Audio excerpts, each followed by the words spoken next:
Five, four, three, two, one. Ladies and gentlemen, this is episode 40 of the Art of Move podcast. I'm here with my good friend, Dr. William Raybar, in the same room, actually. This is the first time we've tried to record a podcast actually in person together. And we're joined by a guest who I've had the pleasure of connecting with over the last couple of months over Twitter. This is my friend Charlie, and Charlie is a really, really interesting dude. He is a writer, a sailor, a natural mover, and a radio producer, born and raised in the San Francisco Bay Area, actually where my family is kind of situated right now, studying economics at UC Berkeley, and finally finding his sea legs after a stint as a staff writer for the Seasteading Institute. In 2018, he became a master level MoveNat certified trainer, level 3 plus, aquatics and combatives, and in 2020 became a Coast Guard licensed captain. He operates a part-time sailing charter business on an Islander 36 in Berkeley, but mainly makes his living producing radio, podcasts, and books based on podcast interviews. His writing focuses on the intersection of health and politics, with occasional forays into anthropology and agriculture. He's written and edited several books, including Hormetics, Physical Fitness for Free People, which I actually just finished last night. Great book. 3 Sheets to the Wind, The Art of Flying Spinnaker. And most recently, the new Strongman Code, Building Resilient Fitness Community in the Post-COVID Era. His work has been published on BBC.com, Acres USA, Townhall.com, and Erraticus. He hosts a tribe of natural movers every Saturday morning in a public park for free movement in nature, borrowing from many different modalities, including MoveNat, aka the natural method, parkour, yoga, etc. He swears by none of them and spends most of the time doing groundwork, inventing games, while incorporating the elements as much as possible through barefoot running, open air bathing, a la Ebertism, and cold water swimming when the high tide allows it. So, Charlie, thank you so much for coming on. I'm really, really excited to have you here. There's a whole host of movement practices that you are really well versed in that I have not really been exposed to, like MoveNat, like the work of George Hebert. And yeah, I just it's been really nice connecting with you over the last while, and I'm just excited to have you here to chat. Likewise, thanks Absolutely. for that warm introduction. I'm also excited for this because first off, that intro was amazing. If all those things, you're doing that, having all those published or not published, but getting into BBC and getting into more of the mainstream with this type of info, I think that's fantastic, right? So, my first question to you would be, what is natural movement to you? Wow, starting with the hardest question of all. What is natural movement? It's really a full range of human functions that have been neglected, that have gone dormant in modernity. But if you go back to hunter-gatherers or pretty much any period besides the modern period, you have people engaged in a lot of activities besides sitting and typing at their desk. Believe it or not, that's a relatively new phenomenon. So the way that natural movement has been defined in the modern era is mostly coming from a Frenchman, a naval officer who was living and writing in the early 1900s, named Georges Hebert, and he defined 10 families of natural movement, from running, crawling, jumping, climbing, swimming, throwing, lifting and carrying, plus swimming, defense, and then last but not least, you've got your quadrupedals, your ground movements, and all those fall under the rubric of natural movement, things that you would need for your survival, basically. And in terms of the modernity practices, I think like both Will and I are standing as we're doing this podcast, we're trying to combat the sort of superficial or material environment that we've kind of created for ourselves. One of the things that I really liked about your book on Hormetics was kind of emphasizing how our built-in comfort in society has made it so that our movement and even just our human spirit is dampened and really put in this state of chronic mediocrity. What ways do you think that modern life is set up to reduce our capacity to move naturally, or reduces our capacity to live in our bodies in a healthy, happy way? Yeah, and you mentioned hormetics, which is a word that crops up on certain subsets of Twitter and whatnot. But for people who aren't familiar with the term hormesis or a hormetic stressor, it refers to something that's beneficial in small quantities, but that past a certain threshold can be toxic or deadly. And all of life evolved under this matrix of stresses. So you have the elements, you have heat and cold, you have gravity, which is a form of stress. Just holding your body upright is a form of stress. And when we invent things to insulate ourselves from these stressors, the result is weakness and sickness. So, a couple of examples might be padded footwear, or even in football, the helmets that they put on. They actually have increased the injuries because people don't notice that they're getting hit so hard. And they can actually take the game up a notch in terms of the physicality. Or with running, people can do these endurance runs that they would never do in bare feet. But with the cushioned shoes, they're able to sort of pass that stress from the foot on up into the knees and the hips. So you get all these injuries from that. And what's funny is, along with the rise of sedentary culture, you also have the rise of what I like to call the fitness industrial complex, which is trying to brutalize people back into shape because they sense that there's something wrong. They know that they are meant to be more active than life is demanding of them. So they spend, sometimes an hour in the gym on these machines doing exercises that they really hate or at least find no joy in. And sometimes they're just kind of coding patterns into their body that are not really natural or beneficial. And so it's the wrong kind of stress. And we want to shift from bad stress to good stress, from we could say the wrong side of the hormesis curve into that sweet spot where you're just stressing yourself up, stressing yourself in the range at which it's beneficial. And there's lots of ways you can do that through movement in nature, in the elements. And that's why I think that the natural movement, as Hebert and others have formulated it, has such a revolutionary potential. So how do you parse that out? Let's say for someone living in a city, um, how do you get them to get into natural movement? What is the stepway there for the average person? Right. I'm in San Francisco Bay Area. Luckily, I don't live quite in the concrete jungle. I'm over in Berkeley, just across the bridge, which is more of a sort of a large town rather than a big city. And there's plenty of parks, even in San Francisco. You've got Golden Gate Park and all these places. You've got the beach. You're a short drive from these really magnificent places. But almost anywhere in the world, you're going to be within some sort of driving distance of a place where you can get out into nature and just start to play around with natural movement. My introduction to it came around 2011 through a meetup group here in Berkeley. And it was at that time just one guy and his son. He had gotten into it because he wanted to be able to play with his son on the playground. So if you're a parent, you can try getting a little more engaged with your kids on the playground. But where I see the most resistance, or where I think people have the hardest time starting their own movement practice, is just getting past that idea of looking stupid. And it does look a little funny to see a grown man on all fours at the park. And for me, I found a lot of comfort, strength in numbers. When you have multiple people getting together and doing it as a group activity, then it starts to seem a little more socially acceptable. But people might have heard of parkour, which is not for everybody. And it's not even necessarily for me. It's sort of an acrobatic sport where you're vaulting over things in a urban landscape. It comes with a lot of risks, even some dangers, you might say. And so I would urge people just to start really small. Maybe take off your shoes when you're walking on the grass, or see what it's like to get down into a deep squat. And if you need to know the right form, just watch a kid when they get down into a deep squat, because they always have perfect form. They haven't been trained yet into sitting at desks all day, where our mobility really has started to suffer. Hmm.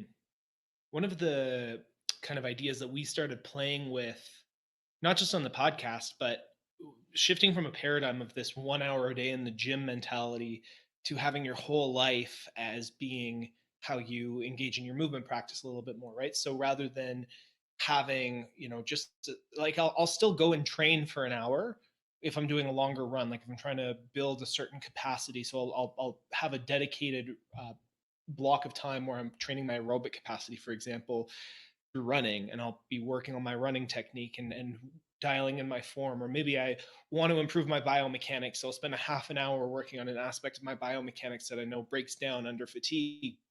But throughout the day, we'll do things like we'll record this podcast standing up, or we'll kind of like shift from side to side and kind of incorporate movement throughout the day and try to, I don't have a chair in my house other than maybe a couple of stools to sit at a bar with. I've got rid of all my chairs. And that's, for me, that's kind of been the way that I've started to combat this sort of built-in, I'm almost going to call it a dysfunctional comfort, right? These dysfunctional comfort implements that, if I'm walking outside, maybe I'll take off my jacket in the winter kind of thing, and expose myself to the cold for a little bit instead of just being completely bundled up. But in terms of how you implement, not just going out to the park and spending a little bit of time in nature, do you find in your day-to-day life you're trying to implement some of these practices in your daily routine? Yeah, and I also should mention that I don't think that there's anything wrong with having a gym routine or having a dedicated segment of time. And actually, Hebert created Hebertism, or the formulas and the pedagogy that he developed was meant to condense what a typical human in a prehistoric or sort of primitive environment might do in a typical day. And so he condensed it down to half hour to an hour, where you stayed in motion the entire time. You had a lot of variety of your movement, so you wouldn't get fatigued in one particular area. And I don't think that there's anything wrong with that. If you like your gym, you can keep it. And so the movement that you can put into your day is just an I won't say it's an added bonus, because I do think it's essential. And if you're considering your technique, or if you can kind of learn through the method the appropriate ways to move, then you might find that things that used to be chores start to become a little bit more interesting, like putting the dishes away. If you're crouching down to put a bowl in some place, it's like, oh man, I gotta reach all the way back into the cupboard. But if you turn that into this little movement snack and think of it as in the same category that you used to think about running on the treadmill or going to the gym, it's this mental shift that I find has just made me a much happier person, I think. So stacking movements is another term that I've heard to describe integrating these things. It might be walking to the grocery store and paying attention to your gait a little bit more, or folding the laundry in a way where you're more mindful of your posture. And then I also add little games into it where I think about, how can I do this chore more efficiently? And so that's all contributed to me to a joyful movement practice that will hopefully, keep me healthy and mobile into old age. So you mentioned moving into getting specific with movement and getting back to natural movement. So what are your first principles there? What should I try to get back to? Is it walking, running? Is there a singular view of that? How do you view the first principles of natural movement? The first principles, yeah. There is a textbook of sorts on this that Erwan LaCour, who's the founder of MoveNat, put out. And the first part of the textbook is the principles, and then the second part is specific skills. And there's when it comes to efficiency of movement, you have things within that, like your sequence and your timing, the cadence. So I like running. I think that especially a good barefoot run gets the blood flowing.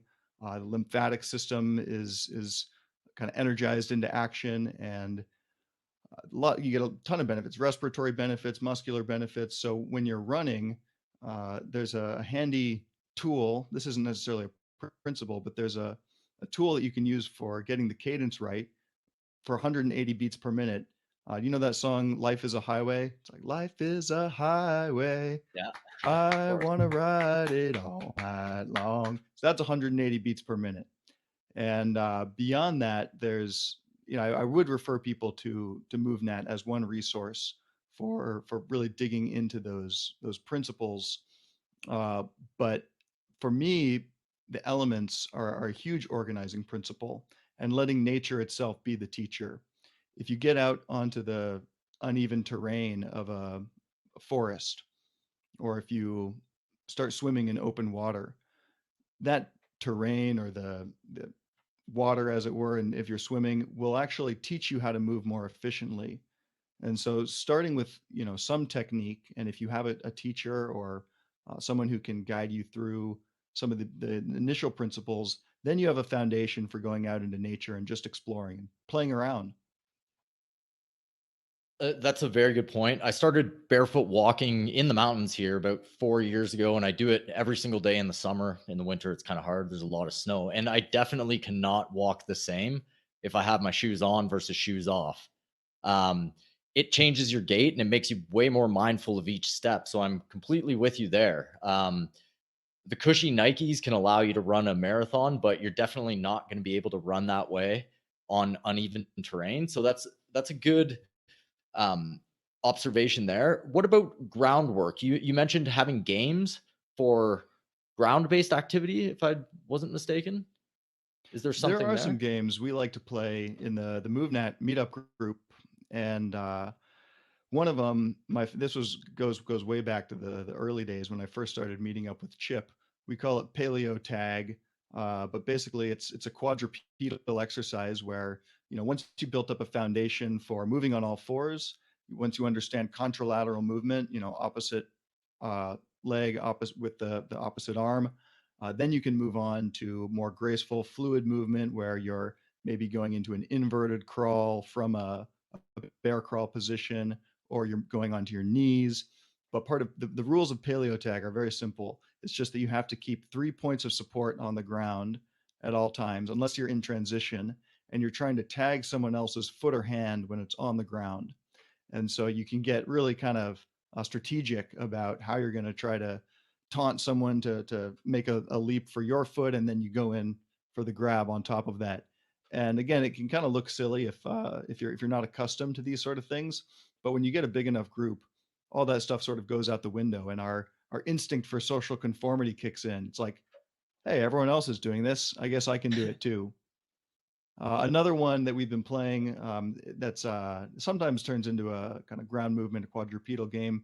We call it the Dragon's Den, and someone stands in the middle of a small circle, maybe about 10 feet wide, and they're holding a stick or something that they can wave around in control, but fast enough. They're trying to tag the other people inside the circle, and then you have to do various cartwheels and maneuvers to get around the stick, and then the last man standing becomes the dragon. So all these things are just ways to keep some variety and to trick your brain into thinking that this exercise doesn't have to be a chore. It can be a delight. I've had a few people reach out who have listened to the podcast and they say, do you practice with anyone?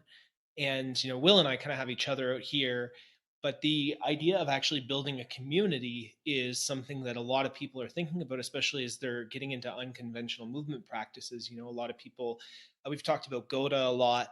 And one of the comments I get is like, I really want to try some of these exercises, but I feel so silly going to the gym and doing, these little drop-in movements or because I don't see anyone else doing it. And that social pressure is a real thing. Hey. And so I haven't had a chance to read your most recent book, but your most recent book was on building resilient community in fitness, wasn't it? Right. Yeah. This was started off as a podcast called The Culture Club, Hmm. and I changed the name for the book to The New Strongman Values, or The New Strongman Code. Sorry. Uh, and it basically takes 6 interviews with people who have built successful physical subcultures. Hmm. Guys like Dan John, who has he's a competitive lifter out of You Utah. know, Yeah, big Um, big Dan John fan. yeah. Yeah, he's a great guy, and I've actually had a chance to work out with him several times because he lives like 20 minutes away from my in-laws, Oh, cool. and just yeah, just an incredible human being. But he has a certain ritual, and there's an expectation that at least him and one other guy are going to be there every morning at the same time. And I've tried to imitate that with consistency and having one other person. So you guys, it takes two to start a movement. Have you seen that YouTube video of the guy? There's like a guy dancing in a park, and he's just having fun, moving loosely, and then someone else joins him. And as soon as that second person joins him, then everyone else starts to see Yeah. that there's something happening, and soon everybody in the park is dancing.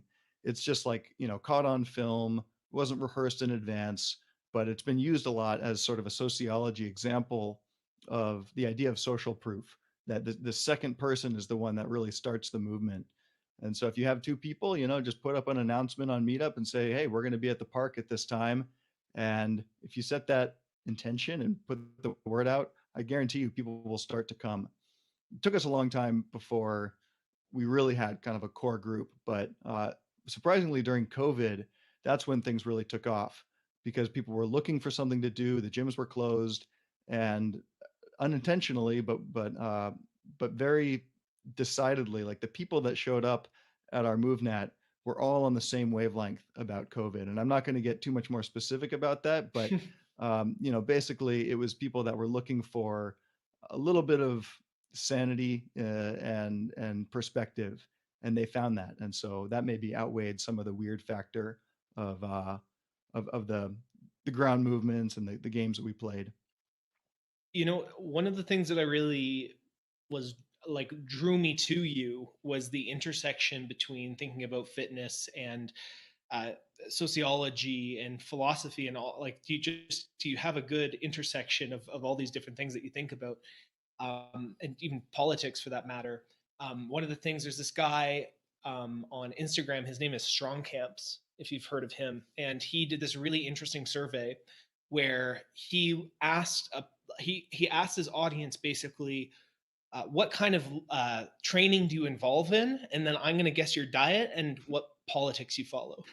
And like basically to a T, like he was able to kind of pinpoint these consistencies between how a person trained, how they thought about politics, and what, like, and like right down to like, you're a libertarian who believes this based on, like, this is your, if this is your training philosophy, this is your political stance, and this is how you eat.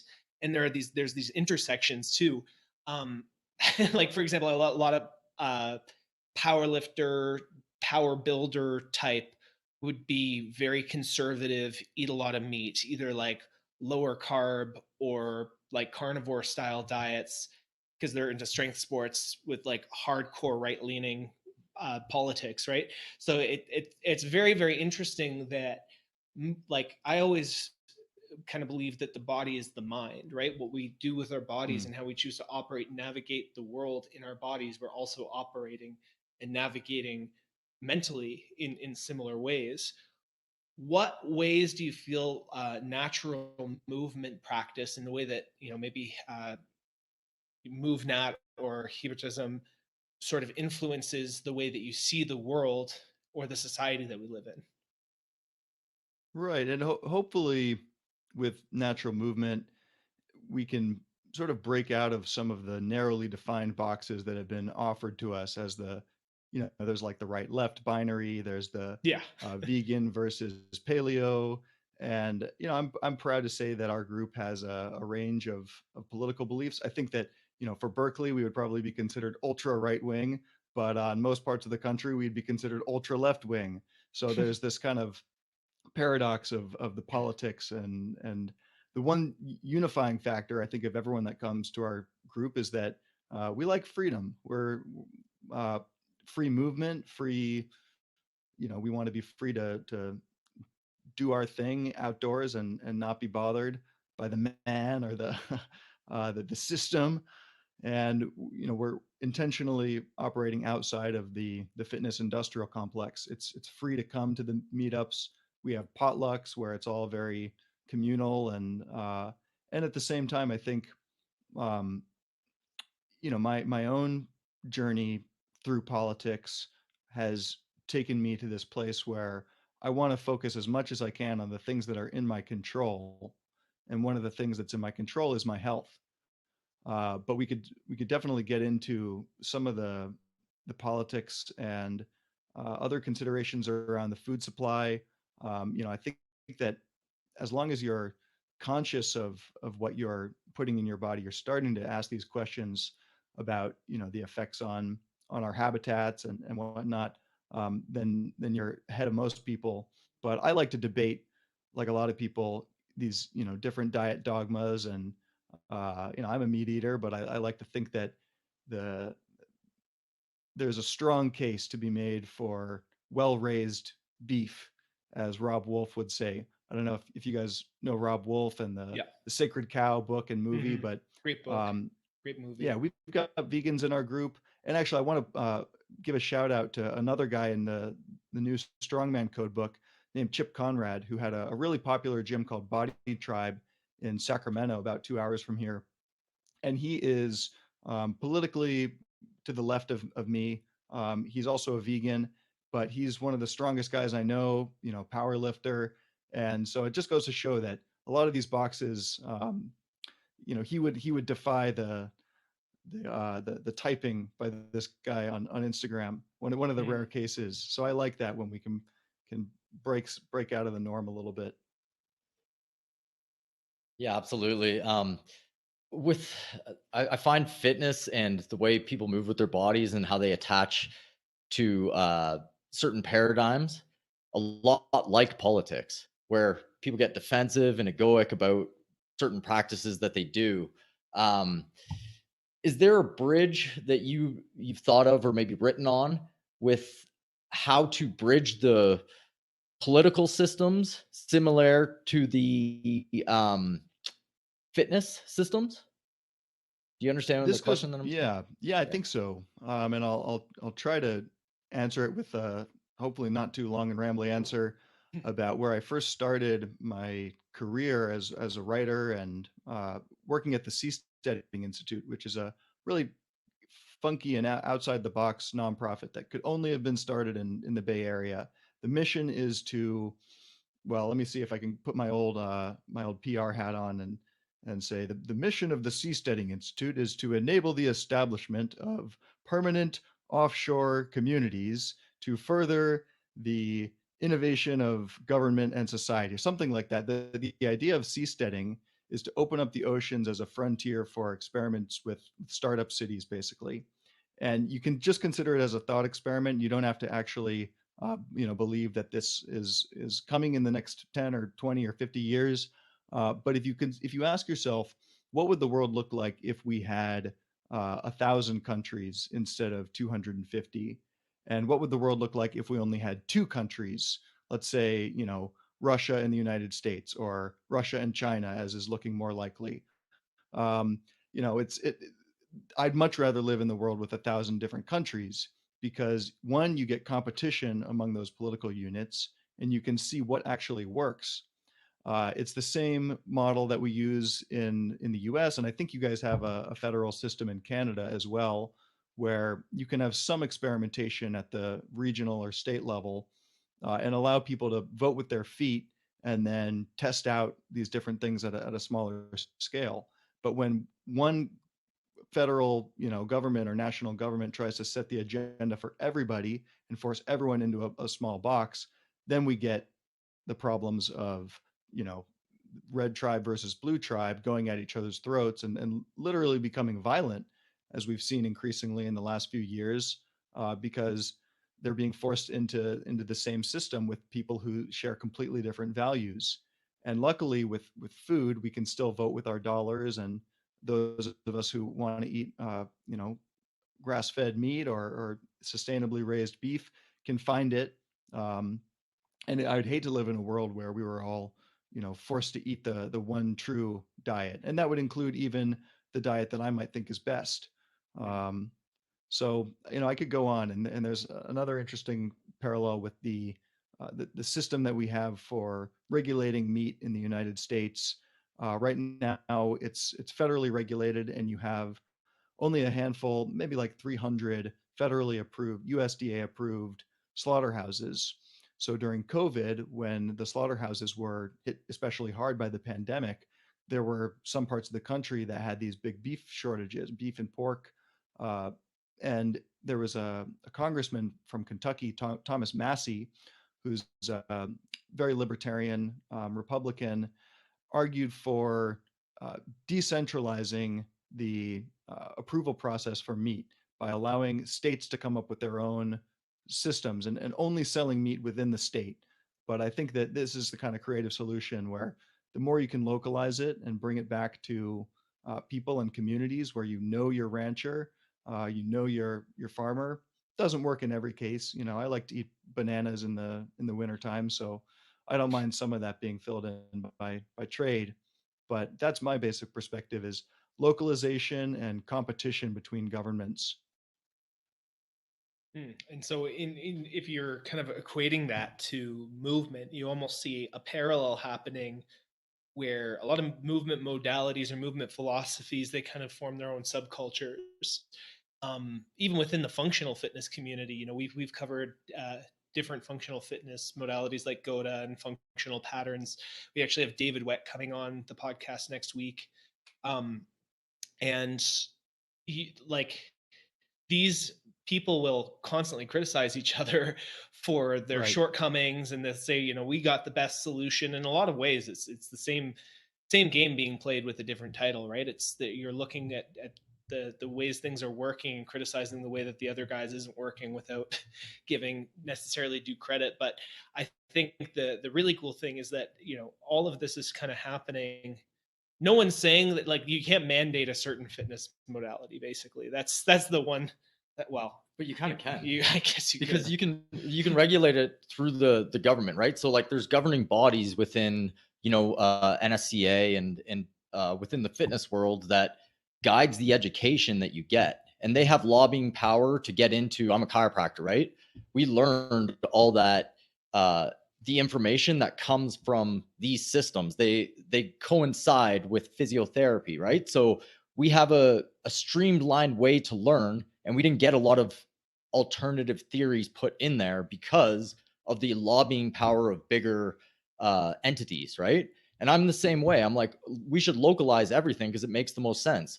Government will go both ways. It's either going towards a bigger centralized plan, and that's where we're headed now. It's a worldwide bigger centralization because of globalization, right? Or we can head back to uh, localized living where you have more say in what you're doing, and the free flow of information and the competition between localized areas would drive further innovation of each area, right? But when it's centralized, Right. you have less choice. It's where are you going to complain for your local area if everything's just centralized? You never get to the actual people that will make a difference. They're in your community, right? So Right. that's kind of the way I look at it. Any thoughts on that? No, I think that's really well said, and I've always been curious about what the different. You know, I've gone through weekend type certifications, but never anything as in depth as the training that and licensing that you went through. Maybe with the exception of the captain's license, but even that is a relatively um, hands off process where basically it's all based on getting sea time to prove that you've been on the water enough to know how to handle different situations, and then you pass a written test. But in terms of, do I actually use the information from that certification? It's mostly just what I've encountered and the literal muscle memory of what I've seen. This works, this doesn't work. And in MoveNet, the same way, where I've become much more comfortable as a trainer because of my experience, not really because of the certifications in the techniques. And there is a whole industry of selling certifications, and I have mixed feelings about it because obviously, if you are qualified, it helps to be able to have something to show people that you're qualified.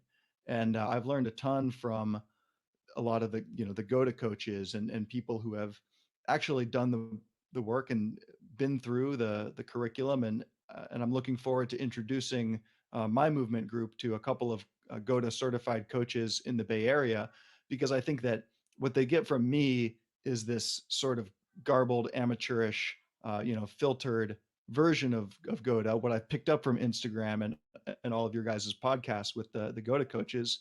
Um, so mixed feelings on that, but I do think that licensure in general is sort of like, I think another great line from Chip Conrad is that it's sort of like posting, your that you went to kindergarten on your resume.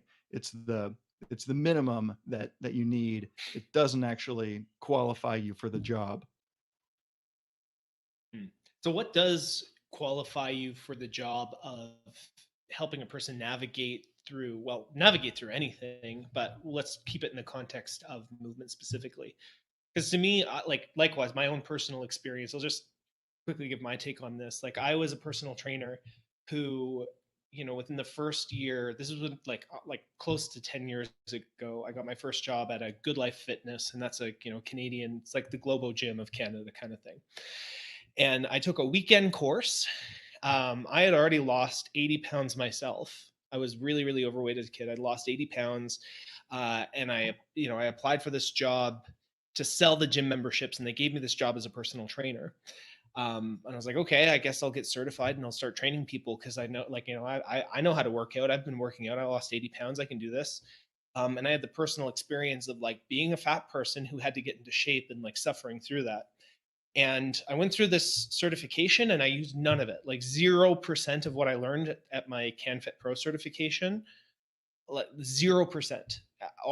Everything that I had learned was through talking to successful strength coaches. I would email the guys who were writing articles on testosteronenation.com.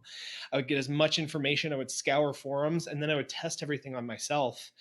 And, for me, it was the fact that I had gotten the results that other people wanted, and that was kind of what I felt qualified me. Like, even though like I'd never been a personal trainer before, I had gotten this result and I knew what went into it, and I talked to enough other people who had helped other people through it. So I was like, I think, I know what people are going through. I can probably help them with this. And so that was what gave me the confidence. Within the first year, I was like one of the top personal trainers in the gym in terms of just client load, because I was getting really good results and I had a lot of confidence in my ability to get results with people. And it's funny, I kind of had this, that was me young and very, very optimistic about my knowledge. I look back at all, some of the things that I was doing with my clients back then, knowing everything that I know about movement, about nutrition, about fitness, about strength, about everything. And I'm like, oh my God, I can't believe these people, I put these people through what I put them through. Even if I got them results like long term, I could have, so there's this 50-50. It's like, yes, I got this result, but on the other hand, I didn't have a lot of education, and I did quite a few things wrong. And I did maybe even put people in danger for doing some risky training techniques, because I was so confident in the fact that, okay, I got these people these results. So I'm 50-50 on it. I think that, a lot of it is life experience, but then also being able to learn from the people who have gone before you, and to kind of acknowledge that, you might fuck up. And that's a really, but like the thing is, it's one thing to fuck up with yourself. When other people are paying you to guide and mentor them, that was one of the reasons that I started to kind of move away from being a personal trainer. I kind of got more into the tech industry a little bit, because it was like, hey, if I mess up on the tech industry, it's just like a piece of broken code or like a shitty marketing campaign. I didn't, bust someone's knee or like, give them permanent health problems. Yeah. No, I can definitely relate to that. And I think that's why I've kept the MoveNat group free, is that at least if I'm screwing someone up, I'm also not screwing them over. And I think, you know, Erwan Lacour, the founder of MoveNet, said at the one of the certifications, my last certification to become a level 3 trainer, he said, become a teacher but remain a student. And he's someone who's continued to learn his whole life. He just set the American record for holding your breath underwater with no supplemental oxygen beforehand, and that was something that he kind of taught himself through experimentation. And I'm trying to learn from the students all the time. So we do movement shares where anyone can introduce a movement that they think the group would benefit from from seeing, and they kind of model it and people try it out. And usually the stuff that we're doing is not so dangerous as to, I think, put people at real permanent risk. But it is interesting to look at, just how since writing the book Hormetics, my perspective has changed on, what's the right diet, what's the right way to exercise. And the most recent paradigm shift for me was just discovering GOTA systems and realizing that, I've never been a serious power lifter or anything like that, but I've done the heels down training, and I do wonder to what extent I might have kind of entrenched my nervous system into these patterns. I assume that your audience is conversant enough with these ideas that I don't need to elaborate too much. But it's been a whole process of reanalyzing everything that I do with MoveNat, and so much of it is shared in common. And I think that doing barefoot, the terrain has taught me a lot of these things automatically. And when I look at the way that I've been running for the past 4 or 5 years, I think that it does follow a lot of these patterns. So I feel confident now teaching people how to do, barefoot running or how to climb a tree. But it's always about figuring out what level they're at and giving them some sort of progression. And that's another one of those principles. Another one that I didn't mention earlier is the 4-stage progression from unconscious incompetence, where you don't know how to do something and you don't even know that you don't know how to do it. You don't even know that you're walking wrong or running wrong, to unconscious competence. And it goes through the intermediate phases of conscious incompetence, where you see someone do it the right way, but you don't know how to do it. And then conscious competence, where you know how to do it, but you have to think about it when you're doing it. And then finally, that muscle memory phase is where it's unconscious competence. And, I still haven't cracked the nut on how you really teach that. Same thing with sailing, where there's certain things like, steering on a broad reach, where the waves are going to teach you how to steer and how to compensate at different times. You really can't put it into words. So I think just acknowledging that nature is ultimately the teacher, and that we have to remain students whenever we're teaching a discipline, even if we think we're masters of that discipline. Yeah, just a thought on what you just said. I think you really do have to take it back to first principles in order to teach someone who's unconscious and competent.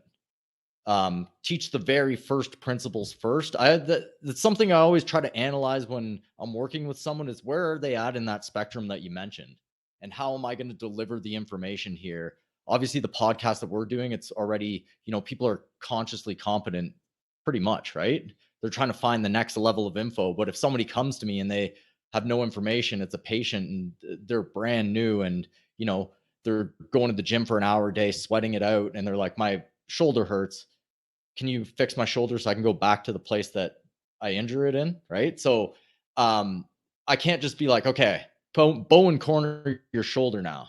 It's like the mindset isn't there, right? So I have to take it back to first principle and try to work with that. And that's, navigating that is a technique in itself, right? So I found that very interesting with what you said. And in terms of the licensing and all that, from a professional end, first do no harm is the motto, right? And that's taken to that's great, right? And that's how it should be.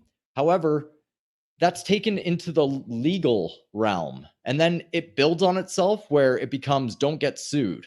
That's reality, right? And then you're put in a smaller and smaller box where, I'll say in physio, chiro, it's like, get someone to grab a band, put it around their legs, and do some clamshells and these isolated movements, and then you're good to go, right? You've done no harm, but you haven't treated the person like a human being or like a complete person. And like I mentioned before, and like you mentioned, understanding where they are in the hierarchy of their understanding compared to yours, right? So that's all really interesting stuff. You're bringing some next level thought into this. Yeah, I just had one thought on this idea of unconscious competence, right? For me, that represents a flow state. I'm a musician, And what music kind of taught me about movement, because music is like guitar playing is a motor skill. You'll practice scales and you'll practice songs and you drill, the actual motor patterns over and over and over again. And it was actually when I started studying Ido Portal's method. He had a principle of isolate, integrate, and improvise, right? So you'll isolate an aspect of movement, you drill it until you can get it, and then you integrate it into the other elements of that same movement that's supposed to flow into itself, and eventually you're so competent that you can flow from one of these things into the next without thinking too much about it. And like when I'm playing a show, I'm a lead guitarist, right? When I'm playing as a lead guitar player, I don't think about what I'm going to play. I've practiced so much. Like I've done my, 15, 20,000 hours of deliberate practice on the guitar, as a teenager. And now I don't have to practice at all. I can just pick up the guitar and I can play without thinking, right? And this idea of competence without having to think about it, that's a flow state. And that requires, it's funny because in order to get to that point, you have to think about it a lot and drill it a lot while thinking about it deliberately until it becomes a second nature thing. It's this idea of flow state is, for you to reach a place of no mind, you have to pay it the most mind. And it's almost a paradox. Like you have to invest so much mental energy and so much focus into doing this thing deliberately until you get to a point where you don't have to think about it at all. That's what came to mind when you were talking about how do you bridge that gap between this conscious competence to unconscious competence. It's like, to me, it's just drilling with intent. That's kind of where my head's at with that. Yeah, when you talk about no mind, is that like a Zen principle? It almost sounds like kind of a Buddhist idea, or is that something that you invented? I did not invent no mind. That is definitely, yeah, that's Eastern philosophy flavored for sure. There's in Zen Buddhism, they have this idea, the state of Zen is a state of spontaneity. And the biggest sin, so to speak, in Zen Buddhism is hesitation, right? So stopping to think too much before you act, that moment of hesitation is like this big, huge gap where you can spiritually falter. I'm being almost like poetic in that expression, but it's this idea that we get in our own way a lot more than we have to. And the state of Zen is a state of spontaneity. It's a state where you're not being neurotic about your actions. It's a state where you're just acting. And I found that very fascinating. I still don't know how to reconcile that philosophy with the idea of premeditating, not making bad decisions. Because I think there's a distinction between hesitation and not making bad decisions. But like if you're playing a basketball game, it's basically the idea is you're living your life in a flow state, right? When you're in the zone, when you're in the flow, you're not thinking about what you're doing. You're just doing it. Like if you're playing basketball and you do a really really sweet layup like through a bunch of people, you're handling the ball really well, you know exactly where everything is. That's not a conscious process. You're not doing the mathematics of like your force distribution, and you're not like thinking like if I go here then I'll cut here. You're flowing with the action of the game. And that's a state where you're not getting in your own way with too much thought. You're not over analyzing everything that you're doing. So unconscious competence to me is just, you could call it no mind if you have that that inclination towards Eastern philosophy, but you could also just call it being in the zone. No, that's super interesting. And just before we got on this call, you had tweeted something about Michael Jordan, and Michael Jordan was my childhood idol, still is to some extent. I mean, you never fully let go of those idols, Yeah. and I think he kind of epitomizes to me the flow state and getting in the zone, mind over matter, and the merging of mind and matter in this incredibly graceful movement. I don't know if you guys watched the Last Dance series, but on HBO, kind of documenting the build up to the Michael Jordan's last season with the Bulls, and then I was actually at the last game that he played with the Bulls in 1998, Bulls versus Jazz, Game 6, maybe Game 5 actually. I think they might have won it in 5. But Michael Jordan scored 51 points, including kind of a buzzer beater, and that's always been in the back of my mind. I think as a mover and someone who wants to embody that level of grace. I'll never be as good at Michael Jordan as anything, but is at basketball at least. Never as I can strive to be a more graceful sailor. I can strive to be a better. But even with domestic things, I can try to be a better dishwasher. And we could have a whole separate conversation about Eastern philosophy, and which is not my area of specialty, but I've studied a lot of more sort of Western mysticism, and I think you get this exact same principle of let your yea be yea and your nay be nay. All else comes from the evil one. That hesitation or middle ground comes back to mediocrity. And how do we escape from a modern world that really doesn't demand any movement from us whatsoever? Yeah, I think that's so interesting. The concept of mediocrity.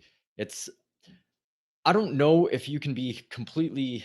I don't know if I should like mentally uh high, right? Mentally have your best mental faculties if you're in the mediocrity.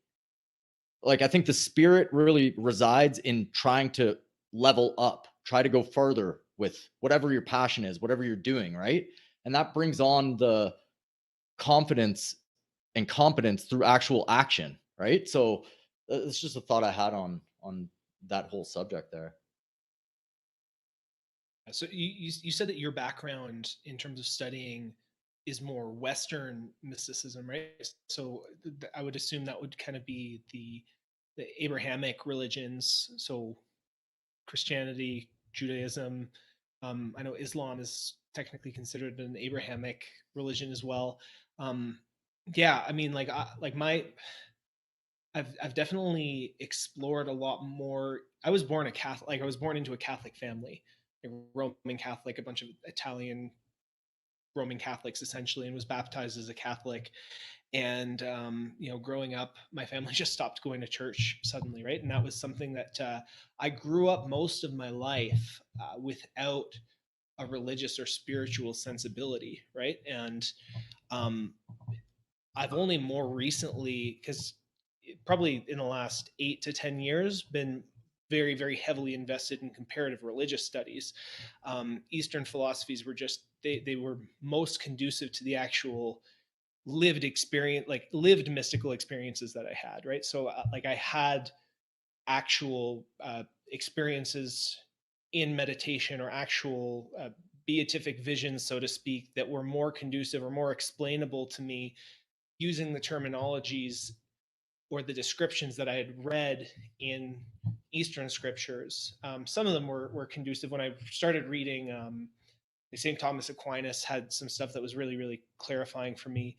But in general, one of the things that I found was the biggest, like, of all the things that I kind of like adopted from these philosophies in terms of like practical real world stuff is the idea that you will know them by their fruits, right? So when we're talking about all these different methodologies, we're talking about philosophies and ideas, we're talking about political ideologies.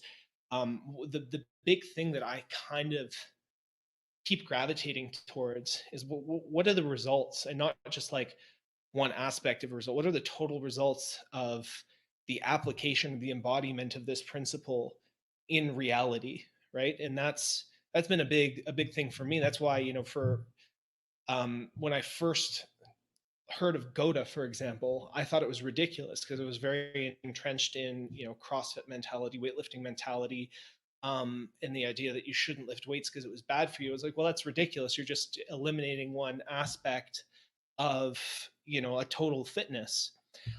However, when I actually looked at the results that they were getting, and I looked at the results that people who are heavily invested in weightlifting, and I was able to kind of shift my mindset about it because I was looking at the actual results they were generating. No, I couldn't find peer-reviewed medical evidence to support it. No, it didn't go along with everything else that I had learned about fitness up until that point. But the results and the fruits were fascinating enough to me to go, okay, well, there's something to this. And that for me Even as from a political perspective, I considered myself very, very liberal until a couple of years ago, where I started to look at the fruits of liberalism in our countries, and I was like, well, okay, maybe I have to explore a little bit more out here, right? So that's been I try not to get too esoteric now, because I've lived I lived many years of my life in esoteric flavored philosophies, and I had my mystical experiences, and all I got on the end of it was the pretty loud and clear message that it's like, okay, you saw what you had to see, now go live your life on earth and figure out the living on earth thing. So anyways, sorry for the ramble there. It's great. No, not at all. It kind of reminds me of the Ram Dass line, when you get the message, you can hang up the phone. And Yeah. you only need to have that experience so many times before you can get back into the real world. And that, I think, is another one of these things about. I actually have sort of a flip story to yours, where I was raised without any religious upbringing, but then found my way into the Catholic Church through a series of events, and it's not really important, but what I think that the connection has been for me has been that things like compassion are not these abstract esoteric ideals. They really are embodied. The Greek word for compassion that shows up in the Bible has to do with the bowels, and it's something that you feel and you're compelled to act based on that feeling. It's not a guilt complex like a lot of people assume it is today, where you just vote for the people that make you feel good and make you feel like you've done something about it.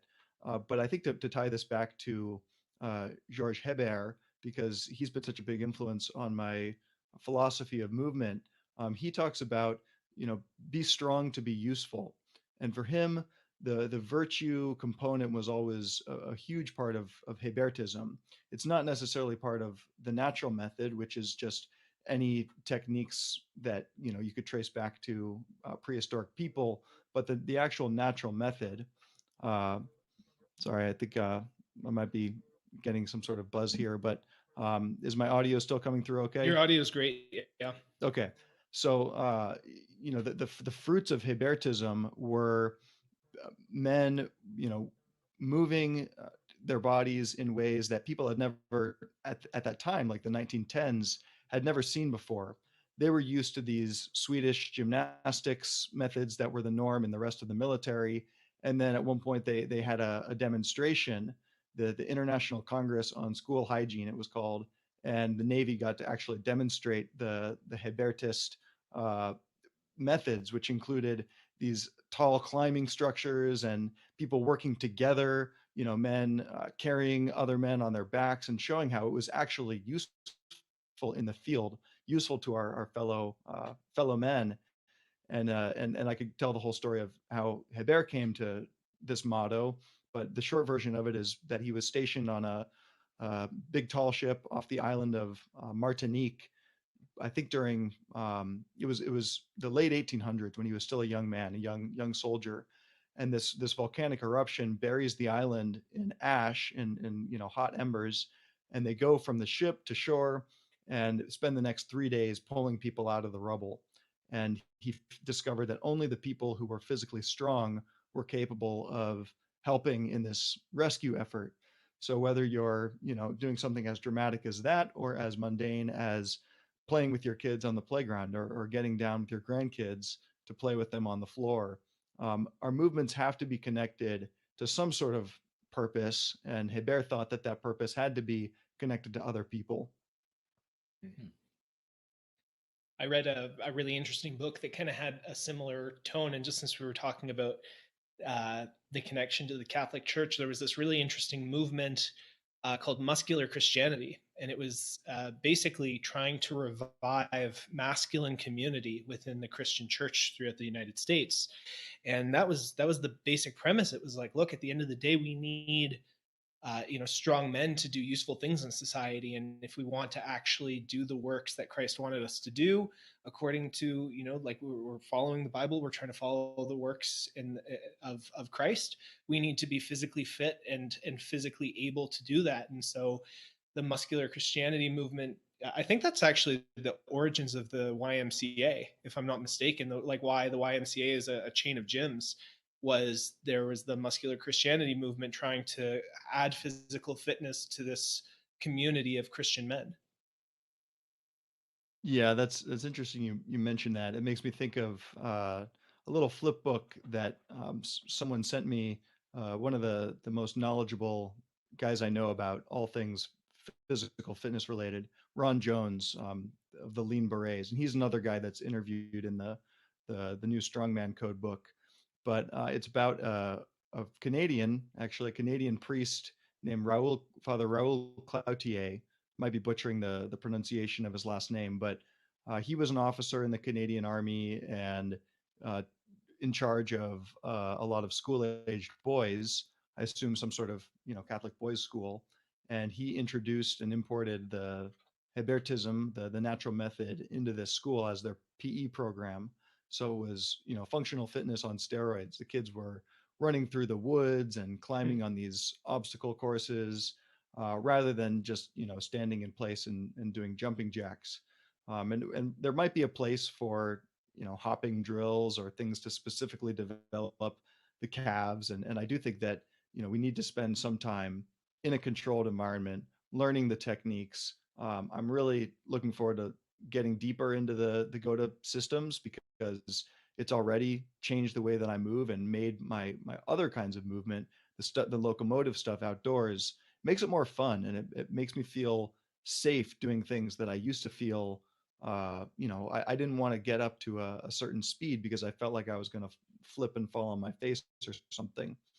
So all these things, if you can connect these different modalities, I think that there's a lot of power in the synergy, to use an extremely overused word. Anything else? I think I'm. Yeah. Okay. So we're kind of coming up on the hour mark, and there's just like I'll do a little rapid fire before we wrap up here. If there was one thing that you think people need more of in their movement practice, what would you add in? Just in general. Abstract, I would say joy and real playful movement, and make it fun. If you have a sport that you like, learn the techniques for making that sport safer and more fun, so you can play it throughout your life. Don't get injured. Yeah. What's your own personal favorite aspect of your own movement practice right now? Right now, it's definitely playing tennis, uh, with a close second being, like different things on the beach barefoot, and really playing with the spiral movements from GOTA systems, taking that, I had learned contralateral in MoveNat, but really learning how the foot and ankle position change through different stages of the movement, and learning about the spinal engine and all these things has been a lot of fun. And it definitely translates into tennis too, where I've just seen how it's all about kind of ultimately feeding your shoulders, the shoulder engine, but you get there through the hips and the lumbar. So spirals, and specifically applying that to tennis and barefoot running.